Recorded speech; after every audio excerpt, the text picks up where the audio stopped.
Om Swastiastu, Wassalamualaikum warahmatullahi wabarakatuh, Shalom, Namo Buddhaya, Salam sejahtera bagi kita semua, dan salam hormat. Baik, perkenalkan sebelumnya nama saya Cavin Benedict Tamunan dengan NIM 22110111025. Yang kali ini saya akan membahas mengenai RPBK, inteligensi atau kecerdasan. Baik, pertama kita akan membahas mengenai apa sih itu definisi inteligensi. Baik, inteligensi itu adalah kecerdasan merupakan salah satu aspek penting dalam dunia pendidikan. Nah, karena berperan langsung dalam membantu peserta didik memahami informasi, menyelesaikan tantangan, serta beradaptasi dengan lingkungan tempat mereka berada.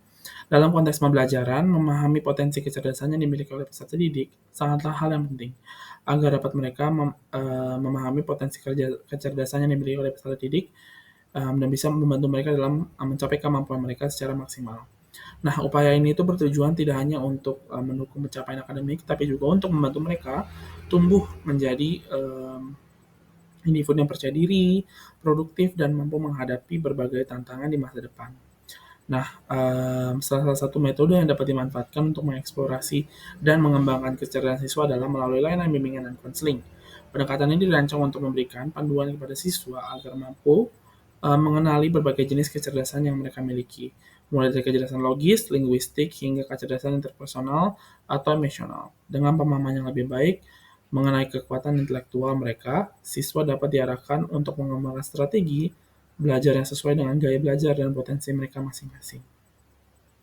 Baik, kita lanjut materi selanjutnya yaitu adalah jenis-jenis inteligensi kecerdasan.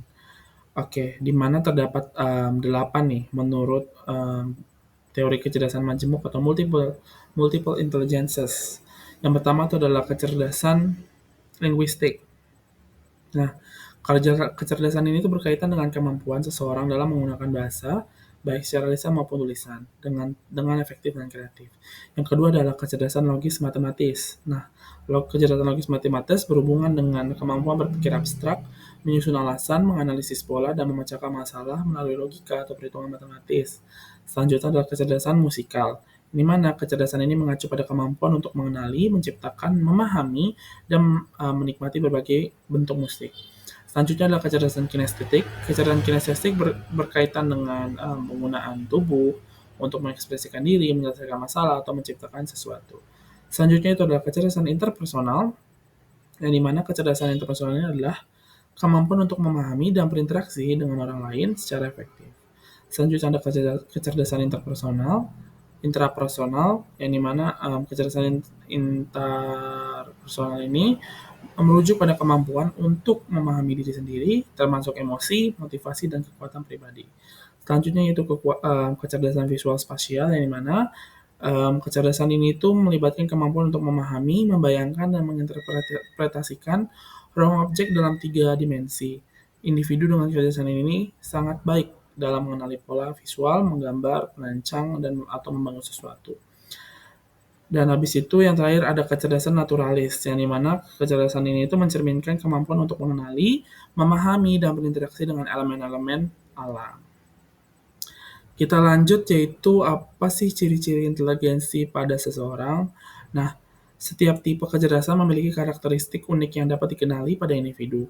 Sebagai contoh, seseorang dengan tingkat kecerdasan linguistik yang tinggi cenderung memiliki keahlian dalam menggunakan kata-kata secara efektif, baik secara lisan maupun tertulis. Mereka sering terlibat dalam aktivitas seperti berbicara di depan umum, menulis karya tulis, bercerita, atau berpartisipasi dalam debat. Selain itu, individu dengan kecerdasan linguistik yang menonjol biasanya memiliki kemampuan mendengarkan yang baik, sehingga mampu memahami dan merespon informasi dengan cepat.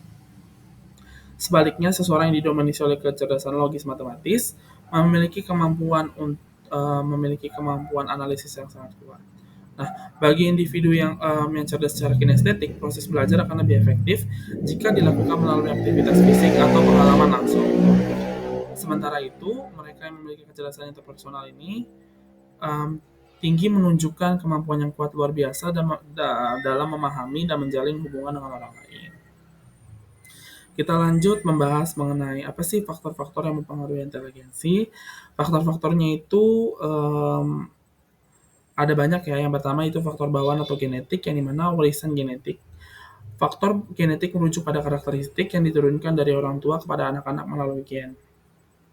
Terus rehabilitas kecerdasan, yang di mana penelitian menunjukkan bahwa sekitar 50% hingga 80% variasi skor kecerdasan dapat dijelaskan oleh aspek-aspek genetik. Dan yang terakhir, potensi bakat, yaitu di mana setiap individu dilahirkan dengan potensi intelektual yang unik. Lanjut, yaitu adalah faktor lingkungan, yang di mana faktor lingkungan itu ada lingkungan sosial dan budaya, yang dimana budaya masyarakat, nilai-nilai yang diterapkan, serta ekspektasi dan sosial mempengaruhi cara orang berpikir dan belajar. Terus kita lanjut ke faktor pendidikan, yang dimana mutu pendidikan. Ada di bagian mutu pendidikan, yaitu pendidikan berkualitas merupakan katalisator utama dalam pengembangan kecerdasan. Terus pendekatan pembelajaran yang melibatkan eksplorasi aktif seperti diskusi, eksperimen, atau analisis studi kasus membantu siswa mengembangkan kecerdasannya lebih efektif dibandingkan pendekatan hafalan belaka. Terus motivasi dan belajar. Motivasi intrinsik maupun ekstrinsik yang diberikan oleh guru, teman, atau lingkungan sekolah menjadi dorongan yang penting bagi anak untuk mengeksplorasi dan mengembangkan kemampuan intelektual mereka. Terus yang terakhir ada teknologi pendidikan, yang dimana kemajuan teknologi seperti akses terhadap komputer, internet, atau aplikasi pembelajaran menawarkan peluang pembelajaran yang lebih dinamis. Selanjutnya yaitu ada faktor sosial dan ekonomi, yang dimana status sosial dan ekonomi. Keluarga yang memiliki akses lebih banyak sumber daya seperti pendidikan berkualitas, fasilitas belajar, serta teknologi canggih dapat memberikan peluang lebih besar bagi anak-anak untuk mengembangkan kecerdasannya. Terus kondisi sosial dan ekonomi secara luas, tingkat pendidikan dan kesejahteraan masyarakat dalam suatu negara atau wilayah memainkan peran penting dalam menciptakan individu yang cerdas. Dan terakhir, faktor yang terakhir yaitu faktor psikologis, yang dimana ada 3 poin, yaitu kondisi emosi dan mental, kepercayaan diri, dan yang terakhir kemampuan kreativitas. Yang dimana kondisi emosi dan mental ini, kesehatan mental berperan penting dalam bagaimana seseorang memproses informasi dan menghadapi tantangan. Terus kedua, kepercayaan diri, yang dimana rasa percaya diri memungkinkan individu untuk berani menghadapi tantangan baru dan percaya pada kemampuannya. Terus yang poin terakhir yaitu adalah kemampuan kreativitas. Kreativitas mendukung individu untuk menemukan solusi inovatif dan berpikir di luar di kotak. Pemikiran kreatif ini memperkaya kecerdasan mereka. Kita lanjut. Selanjutnya itu adalah contoh orang-orang yang memiliki inteligensi atau kecerdasan tinggi. Yang pertama itu adalah Profesor Dr. Iketut Darsana, yang dimana beliau merupakan seorang akademisi yang memiliki tingkat intelektual yang luar biasa. Beliau menjalani perjalanan pendidikan mulai dari tingkat dasar hingga pendidikan tinggi dengan hasil yang gemilang, hingga mencapai posisi sebagai seorang guru besar dalam bidang bimbingan dan konseling. Contoh yang kedua yaitu adalah Profesor Dr. Niketu Suwarni, yang dimana beliau merupakan seorang akademisi yang memiliki dedikasi tinggi dalam bidang pendidikan. Beliau pernah mengemban tanggung jawab sebagai ketua jurusan bimbingan dan konseling, serta menjabat sebagai wakil dekan 1 di Fakultas Ilmu Pendidikan Universitas Pendidikan Ganesha. Selanjutnya kita akan membahas mengenai contoh-contoh orang yang memiliki inteligensi atau kecerdasan rendah. Ada yang dimana ada 4 poin. Yang pertama yaitu adalah anak dengan hambatan intelektual ringan atau mild intellectual disability. Yang kedua, individual dengan Down syndrome dan keterbatasan intelektual. Yang ketiga, anak dengan penurunan kemampuan intelektual akibat kerusakan otak. Dan yang terakhir, anak dengan keterlambatan pengembangan signifikan global atau global developmental delay. Baik, poin yang kita akan bahas lagi yaitu penerapan inteligensi atau kecerdasan. Nah, kecerdasan dapat diintegrasikan ke dalam berbagai aspek kehidupan melalui beragam pendekatan. Salah satunya adalah dengan menerapkan teknik pengelolaan diri atau self-management. Kemampuan ini memungkinkan individu untuk mengatur, mengarahkan, dan memanfaatkan potensi intelektual mereka secara efektif dalam berbagai dimensi kehidupan, seperti kepribadian, hubungan sosial, proses pembelajaran, serta pengembangan karir. Pada aspek pribadi, kecerdasan memainkan peran penting dalam membentuk kepribadian seseorang secara menyeluruh. Baik, sekian dari penjelasan mengenai RPBK mengenai inteligensi atau kecerdasan. Mohon maaf jika ada kesalahan kata. Sekian dari saya. Om Santi Santi Om. Wassalamualaikum warahmatullahi wabarakatuh.